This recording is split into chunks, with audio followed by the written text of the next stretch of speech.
pode entrar no Brasil Business Network com o rei do networking, Tom Rioch.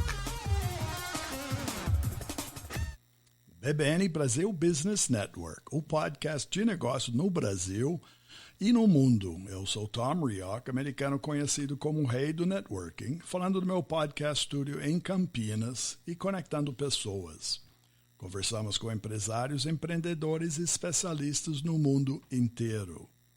Hoje falamos novamente com Edilene Motinho e ela está falando de Toronto, em Canadá. Edilene é esposa, mãe e consultora financeira. E agora mais de um ano morando em Canadá, onde mudou para acompanhar o marido durante um curso de aperfeiçoamento em Toronto. Ela já participou do podcast em agosto e dezembro de 2019. Então, com isso, Edilene, seja bem-vindo novamente ao BBN Brasil Business Network. Olá, Tom, bom dia, é um prazer estar aqui com você novamente. E parece que o tempo voa e tem tanta coisa acontecendo, mas quando nós falamos no ano passado, você já falou sobre a decisão familiar, o preparo e planejamento para mudar para Canadá. Depois você falou da adaptação dos seus filhos num país estrangeiro, né? Você também na aprendizagem de idioma, enfim, foi realmente um ano de muitos acontecimentos. Mas agora em 2020, e depois de meses de isolamento por causa do Covid, eu acho que você pode escrever um livro, uma novela ou fazer um filme, né? Porque, de fato, quando nós falamos em dezembro, estava falando lá, ano passado, de Natal, de como era inverno em Canadá, e tudo literalmente mudou para o mundo inteiro, né? Então, conta para nós um pouco de como é que foi esses últimos 3 meses, tá? Para vocês em Canadá, numa vida isolada. Olha, Tom, foi realmente uma reviravolta, né? Como nós conversamos lá atrás, nós tínhamos muitos planos, muitas coisas, mas em nenhum deles existia essa possibilidade do que está acontecendo agora, né? Nem para nós, nem para ninguém. Então foi uma loucura. Nem para ninguém, né? Uma coisa assim inimaginável. E aí a gente teve que se adaptar rapidamente a tudo que estava acontecendo, com 2 crianças dentro de casa. Então, de repente, tudo aquilo que nós tínhamos de rotina mudou. Nós precisávamos rapidamente nos adaptar para uma outra realidade. E para a gente foi uma coisa até mais assustadora, porque assim, aqui em março eles têm o March Break, que é uma semana de folga no meio daquele inverno intenso, para que as pessoas vão para e as pessoas costumam ir para um lugar mais quente, se divertir, aí retornar. Então nós fomos para uma saída dessa, nós fomos para Puerto Vallarta, no México, e quando nós estávamos lá, nós tivemos a notícia de que o Canadá tinha entrado em quarentena. Então, pra gente já vocês em México e a casa em Canadá. Exato. Então, para a gente já foi um choque, nós precisamos ali entender o que estava acontecendo, tivemos ali um problemão para voltar para o Canadá e quando, enfim, nós conseguimos retornar, tudo tinha mudado, né? Então, é aquela coisa que você já chega de máscara desde o aeroporto, sem saber direito o que está acontecendo, procurando entender as coisas, né? Então, a partir dali, as crianças ficaram 100% do tempo em casa conosco. E as aulas já imediatamente mas nesse ponto, viraram... Vamos pegar o gancho desse ponto lá. Imaginando do ponto de vista das crianças. Então, imagina, eu sou uma criança de 8, 10 ou 12 anos e saio com minha família para passear em México, saio do inverno lá de Canadá, tudo alegre, aí chego num lugar quente, água e descubro que eu não posso voltar, não é isso? E aí na mesa da café da manhã eu começo a perguntar sobre a qualidade do papel dos meus pais. Eu falei, que pais são essas, né? O que fizeram comigo? Vocês tiveram esse momento ou não? Olha, o susto eu acho que foi até coletivo, né? Porque, primeiro, o dos pais, né? Então, quando nós soubemos que nós não podíamos voltar imediatamente, que tinha todo um tempo até para a gente poder voltar, então, uma semana de viagem se tornou 15 dias, né? Então, até que nós conseguíssemos de fato retornar para o Canadá, então, aquela uma semana planejada com uma malinha para durar apenas uma semana, teve que durar os 15 dias, né? Então, nós ali já tivemos que nos adaptar. E as crianças ficaram assustadas também, né? Porque eu fiquei assustado. assustado. Vai poder voltar para o Canadá? Como é? A gente vai ter que morar aqui no México? Então, olha, uma loucura. Tudo bem que aqui estava muito gelado e lá estava muito gostoso, né? Então, se é para morar no México, como criança, eu prefiro ficar no México, afinal de contas, estava calor. E nós ficamos próximo à praia, então a gente conseguia ainda ir para a praia aos finais de tarde, assim, final de tarde, para ver o pôr do sol. A gente já não tinha mais uma rotina de férias. Sim, quando entrou em quarentena, era quarentena, e a gente se adaptou desde então. Até porque as aulas retornaram em uma semana depois, só que de forma online. Então, mesmo no México... Então aí já começou a parte virtual, é isso? Já começou parte virtual já no México. Então, assim... Nossa, então, peraí, vocês em México, volta a aula deles que em Canadá é inglês e eles em México no ambiente espanhol, é isso? Exatamente, exatamente. Então, a nossa correria foi para procurar um lugar onde nós tivéssemos uma internet melhor.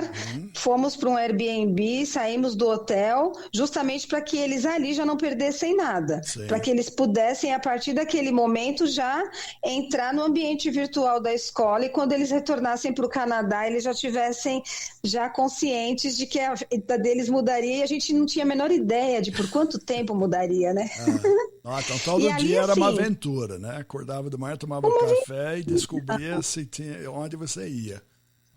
Exato, exato. Então, assim, nós, a partir do momento que não teve mais essa questão do retorno físico, né? A gente começou a receber informações da escola dizendo como seria, o que eles teriam que fazer. Então, eles tiveram ali pequenas interações virtuais, já naquele momento, como um preparatório para as aulas online que estariam a todo vapor. É óbvio que assim, esse retorno não foi assim tão simples, não foi uma coisa tão fácil. A escola também não estava preparada 100% para isso. A diferença... nem um lugar do mundo, né? Acho que... Mas aí vocês chegaram de novo em Toronto, mas aí não foi para a escola, foi para casa. Aí exatamente. Todo mundo lá, né? Todo mundo. Então a gente teve que se ajustar, afinal de contas nós vivíamos aqui num apartamento menorzinho. Hoje a gente está num apartamento um pouco maior, mas eu vou chegar lá. Até a nossa decisão de mudar para esse apartamento um pouco maior passou por essa experiência de confinamento, né?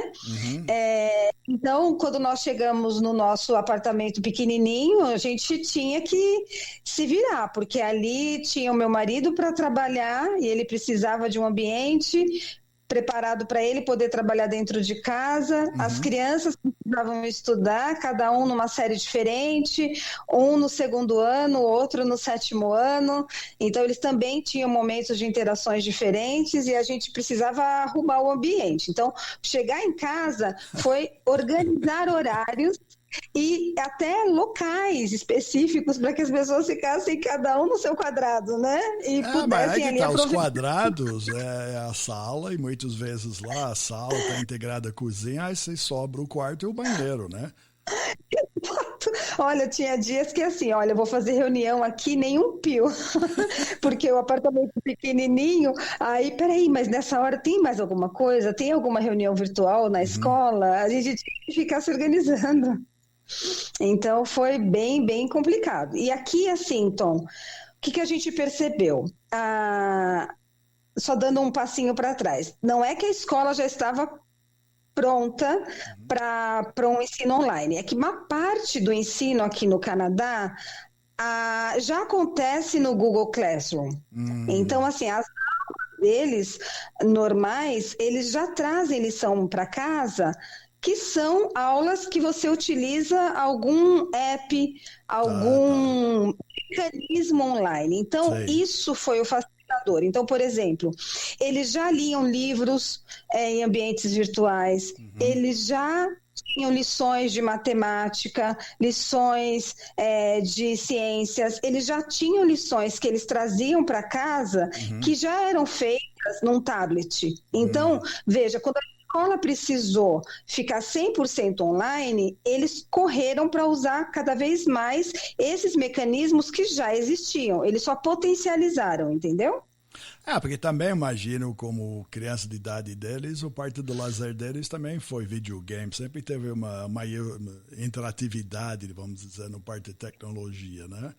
Então, exatamente. Acho que essa transição, obviamente, complicada, como você falou, mas eu vejo a mesma coisa aqui no Brasil, essa transição para quem teve essa sensibilidade, melhor, né?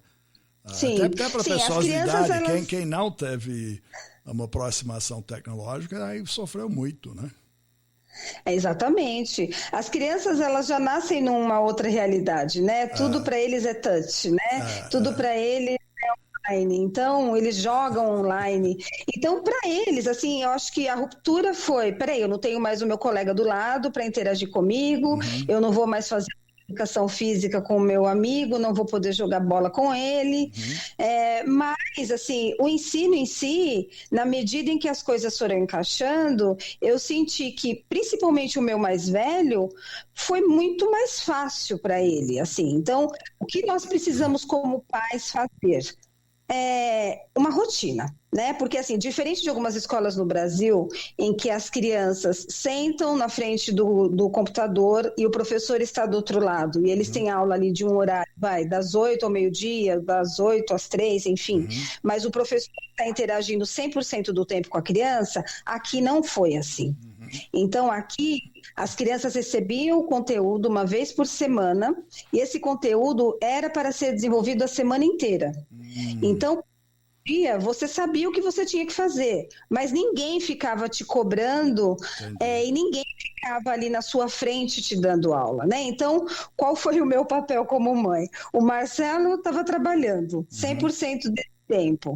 Então, eu tinha que dar suporte, principalmente para o mais novo. O mais velho começou a se organizar, nós fizemos uma agenda em casa, eles tinham um horário após o café, que ali eles já sentavam para fazer as atividades do dia, e eles submetiam essas atividades também online para a escola. Então, essa rotina, como se eles estivessem na escola, eu acho que foi um grande diferencial. A gente precisou manter um horário para que eles soubessem que, esse é o horário de vocês fazerem as coisas da escola. E esse é o horário de vocês ficarem livres. Porque senão, você deixa por conta da criança, ela não quer fazer naquele horário, né?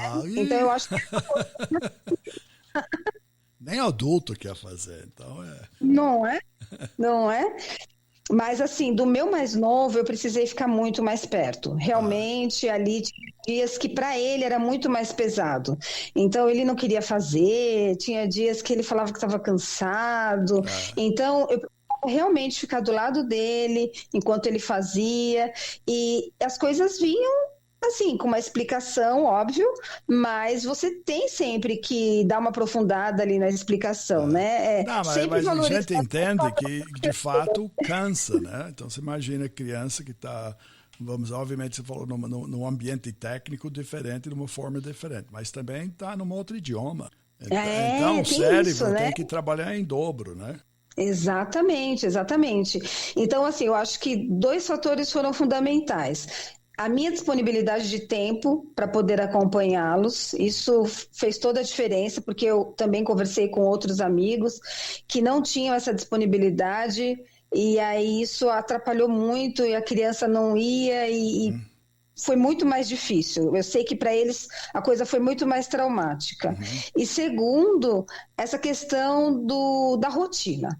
Não podia ser qualquer horário. A gente estabeleceu um horário para que eles pudessem fazer as coisas, e isso era um facilitador, né? Então, foram 2 coisas, tipo, para sobreviver dentro de casa. Bom, agora vocês sobreviveram, né? Você ainda conseguiu, vejo no Instagram, você conseguiu também no papel de mãe, no papel de fazer doces, salgados, festas e o que pode.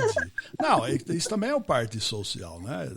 A vida não é só aprendizagem, são coisas desse tipo. Tem a vida normal, natural, né? De sentar na mesa, de celebrar. Eu vi que você fazia panqueca, você fazia salsicha enrolado, tudo isso é importante, né?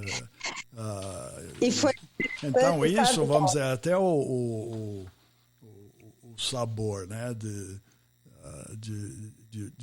uma torta ou uma bolo feita em casa é importante, tá? Essa é a parte sensorial que traz para crianças lembranças boas. Sem dúvida, foi uma questão bem afetiva, porque assim, nós estávamos aqui os 4 dentro de casa 100% do tempo, né? Então nós ficamos nessa rotina bem pesada por pelo menos 4 meses, que foi de março até junho. Então, a gente precisava fazer disso uma coisa bacana também, né? Então, nós temos algumas concessões, por exemplo, eles passaram a poder jogar todos os dias por um tempo, coisa que durante um período de aula normal a gente não permite, né? Então, quando eles estavam tendo aula normalmente, antes da pandemia, eles só podiam, por exemplo, jogar videogame aos finais de semana. Com a pandemia, a gente não tinha muito o que fazer para entretê-los. Então, eles puderam fazer. Outra coisa também, a gente fazia mesmo essas receitas em casa como uma forma de resgatar o que a gente tinha em família, com amigos. Já que a gente não podia se encontrar, já que a gente não podia ficar junto, vamos celebrar entre nós, né? Então, nós temos tudo que pudemos, assim, nesse período, até mesmo participando com eles, porque algumas atividades da escola pedia que você fizesse, né, algum tipo de alimento junto com a criança para trabalhar medidas e outras coisas. Então foi muito legal, porque assim, teve dia de eu fazer bolo e o Lucas está fazendo bolo comigo, teve dia do Nicolas está fazendo biscoitinho comigo. Então era uma forma da gente estar em família, fazendo as atividades do dia a dia, mas de uma forma prazerosa. Até uma noite mexicana a gente fez, assim. Essa é a parte fundamental, porque muitas vezes as famílias... Nós estamos falando do Covid, quando você vai para outro país com a família, e nós falamos disso ano passado, né, que a grande vantagem de, como família, abrir a família e as crianças para uma outra cultura, né, essa parte presencial, de novidades, diversidade e tudo aquilo. Mas eu imagino, estando numa realidade que vocês passaram, isolado dentro do apartamento, você não conseguiu nem participar da cultura canadense, né? Porque tem que ficar dentro. Sim. E também você não pode deixar esquecer a cultura brasileira, né? Então as crianças estavam meio num limbo cultural, né? Exatamente, Tom, exatamente. E aí, assim, aquela interação que a gente tinha aqui antes de tudo, antes da pandemia, que a gente saía e visitava a nossa realidade nos 6 meses anteriores, tinha sido muito diferente, né? Sim. Então, todos os passeios que nós pudemos fazer, nós fizemos, nós visitamos muitos lugares, de repente a gente já não podia fazer mais nada disso. Então, a gente tentou trazer para dentro de casa um pouco dessas situações. Então, e eles têm algumas datas comemorativas e a gente tentou fazer essas datas comemorativas dentro de casa com eles. Esse dia da noite mexicana, eu lembro bem que é um dia que eles comemoram aqui, que é um dia voltado para a cultura mexicana, que aqui tem muitos imigrantes também. Então, nós celebramos isso aqui também. Então, tudo que tinha, teve o Canada Day, então tudo que teve de festa, que nós teríamos a possibilidade de sair, curtir um pouco o que estava acontecendo lá fora, a gente tentou trazer para dentro de casa. E foi o que deu para sobreviver, né? Legal. Agora, vamos dizer, a questão de 2 semanas, eu vi que eles voltaram para a aula presencial, né? Teve o Canadá também está num caminho, vamos chamar de abertura, né? De readequação numa realidade, e eu vi que os seus filhos poderiam voltar a participar presencialmente de aulas. Como é que foi isso?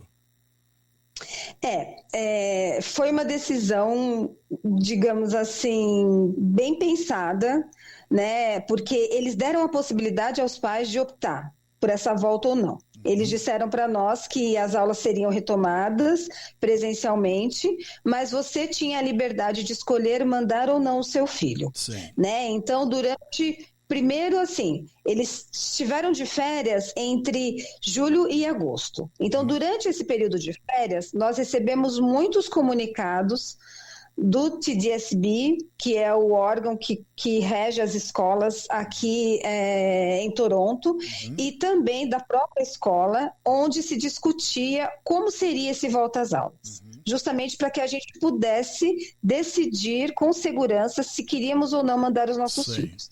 Então, depois desse tempo, a gente podia optar em deixá-los em casa e eles forneceriam um serviço de aula online diferente do que foi fornecido no final do ano letivo passado, mas uma coisa organizada e já começando a partir do dia 15 de setembro agora, né? As crianças que voltassem presencialmente, elas teriam uma série de regras a cumprir, mas também nós vimos ali, Tom, que tinha uma série de situações que eles tinham modificado na escola. Então, quando nós colocamos na balança, vimos que, assim, eles estavam encarando tudo com tanta seriedade, sabe? Durante todo esse tempo de pandemia que nós tivemos, nós vimos um alinhamento muito grande entre as autoridades locais, né? Então, entre o primeiro-ministro e os governos das províncias. Então, isso nos trouxe muita segurança, porque todas as medidas deles sempre tiveram muita base científica, muito diálogo, e as coisas funcionaram. Então, o tempo que precisou ficar fechado ficou, as pessoas cumpriram com as medidas. Quando caiu bastante a questão do contágio, da disseminação, o comércio começou a abrir de forma gradativa, todos os cuidados para entrar em lugares fechados foram tomados. Então, assim, a gente sabia que com a abertura da escola, eles não agiriam de forma precipitada, né? Eles estariam da mesma forma. Então, a gente decidiu, nesse momento agora, mandá-los para a escola. Então, a gente sabe que existe o risco, existe. Só que também o preparo que eles tiveram, o cuidado que eles tiveram, com o nosso cuidado e a nossa ajuda, né? Porque isso é uma coisa de comunidade, a gente não pode colocar toda a responsabilidade na escola. É uma questão crianças e a escola. Então, eu acho que isso junto, essa união faz com que as coisas sejam mais seguras, sabe, Tom? Bom, então eles voltaram. Como é que foi esse dia de volta à aula? Como é que foi esse café da manhã?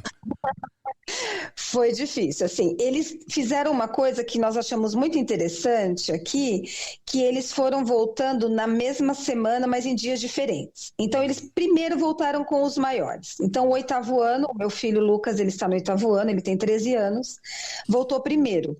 Justamente porque são crianças que são mais maduras, né? Elas já conseguem se cuidar um pouco melhor, precisam de menos supervisão. Então, eles voltaram primeiro com as crianças maiores, numa segunda-feira. Na quinta-feira da mesma semana, voltaria a turma do meu filho, Nicolas. E foi assim a semana inteira. Eles distribuíram as turmas pela semana. O Lucas, eu percebi que ele estava mais ansioso, mas assim, para reencontrar os amigos, para estar no ambiente escolar, para viver ali uma rotina que ele estava sentindo falta, saber se ele ia ter educação física, que ele estava sentindo falta de fazer alguma coisa nesse sentido, né? Mas o Nicolas, ele estava com medo, né? O pequeno, ele tem 7 anos, então ele estava com medo. Então, na noite anterior, ele falava para mim assim, se ele tinha mesmo que voltar para a escola, que ele estava com medo, que ele estava com frio na barriga, e ele não sabia dizer do que ele tinha medo, né? Eu falava, mas você está com medo do quê?